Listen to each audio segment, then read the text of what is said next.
Assalamualaikum warahmatullahi wabarakatuh.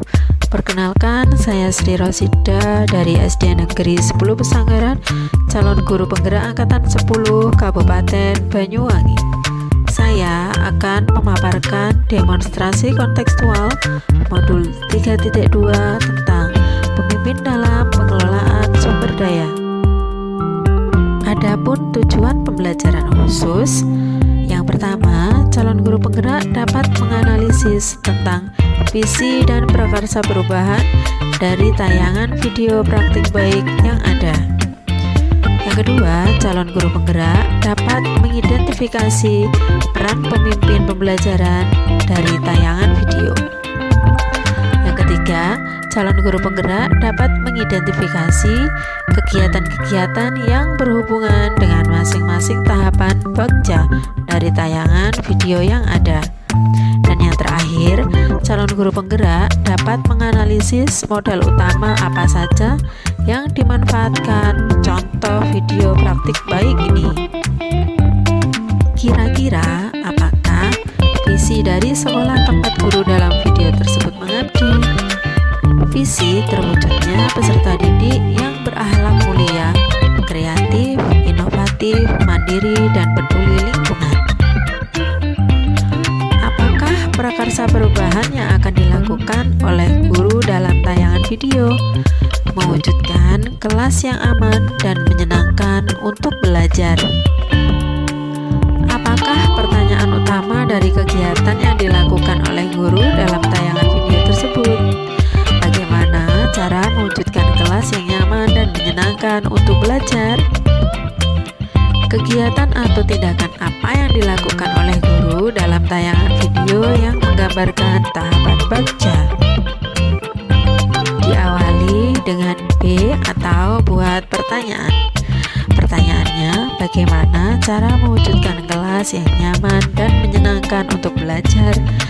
Tindakannya, cari teman sejawat yang bisa diajak kolaborasi, mengajak teman sejawat berdiskusi tentang perubahan yang akan dilakukan, merumuskan pertanyaan perubahan, menentukan jadwal pertemuan dengan murid, dan menyiapkan alat dan bahan yang akan dibutuhkan untuk menggambarkan kelas impian.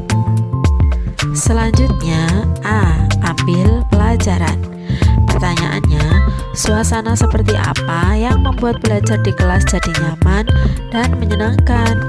Tindakannya, guru memberikan kata kunci pemantik penyemangat belajar. Guru mengajukan pertanyaan kepada murid tentang apa yang muncul dalam pikiran setelah melihat kata penyemangat belajar. Guru mengajukan pertanyaan tentang apa yang disukai murid di dalam kelas mereka. Murid diajak mengunjungi kelas 2 dan 6 untuk mencari apa yang disukai dan apa yang murid kelas 2 dan 6 sukai dari kelasnya. Murid diajak berdiskusi bersama teman kelompoknya.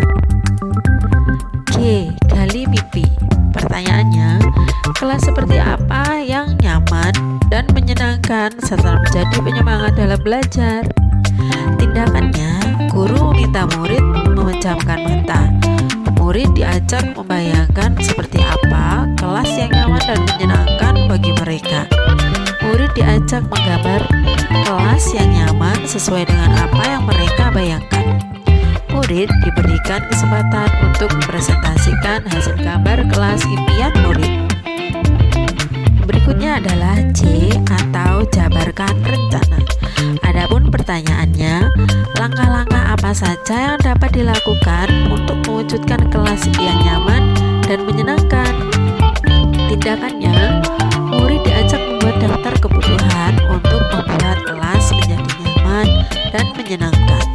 Murid diajak membuat daftar tentang apa yang harus dilakukan untuk mewujudkannya. Guru menuliskan jawaban anak tentang hal-hal yang dibutuhkan. Guru menuliskan jawaban anak tentang apa saja yang harus dilakukan. Dan yang terakhir adalah A atau atur eksekusi. Adapun pertanyaannya, siapa yang berpartisipasi dan kapan mewujudkan kelas yang nyaman dan menyenangkan? Tindakannya, murid diberikan kesempatan berkontribusi untuk menentukan pembagian tugas dalam kelompok. Guru membantu menuliskan pembagian tugas di papan tulis. Murid berkontribusi menentukan waktu pelaksanaannya. Guru memberikan semangat kepada murid untuk melakukan tugasnya. Guru turut mendampingi murid dalam pelaksanaannya. Pertanyaan yang berikutnya adalah, apa peran pemimpin yang tergambar dalam tayangan video? Menurut saya, peran guru di dalam video adalah membuat keputusan sebagai pemimpin pembelajaran. Sebagai pemimpin pembelajaran, guru menggunakan pendekatan berbasis aset atau kekuatan. Guru menemukan hal-hal positif dan kemampuan yang dimiliki, memanfaatkan dan mengelola pengetahuan atau knowledge sebagai aset yang ada, bekerja sesuai SOP, melakukan monitoring selama pelaksanaan kegiatan, serta melakukan evaluasi dan refleksi dengan memberikan pujian dan semangat atau keberhasilan murid. Apa saja modal utama yang dimanfaatkan oleh pemimpin pembelajaran dalam tayangan video? Lalu bagaimana pemanfaatannya? Modal manusia, memanfaatkan teman sejawat atau guru untuk berdiskusi dan berkolaborasi untuk merumuskan prakarsa perubahan, memanfaatkan murid untuk berpikir dan mewujudkan kelas idaman dengan potensi yang mereka miliki. Selanjutnya, modal sosial, memanfaatkan murid dari kelas 2 dan 6 untuk memperoleh informasi dan menjadi inspirasi mewujudkan kelas yang nyaman dan menyenangkan. Yang terakhir adalah modal fisik, memanfaatkan ruang kelas dan fasilitas di kelas seperti meja, kursi, dan lain-lain sehingga bisa ditata senyaman mungkin sesuai dengan keinginan murid. Selanjutnya ada modal lingkungan alam, dengan memanfaatkan bahan-bahan dari lingkungan untuk menghias kelas seperti daun kering, biji-bijian, kayu, kerikil, dan lain-lain. Modal agama dan budaya, memanfaatkan sikap santun dan budaya gotong royong untuk berkolaborasi dalam mewujudkan kelas yang menyenangkan. Dan yang terakhir ada modal finansial, dengan memanfaatkan modal finansial untuk menyediakan sarana dan prasarana serta bahan-bahan untuk menghias kelas. Demikianlah demonstrasi kontekstual yang saya paparkan. Salam dan bahagia, tergerak, bergerak, dan menggerakkan. Guru bergerak, Indonesia maju. Wassalamualaikum warahmatullahi wabarakatuh. Terima kasih.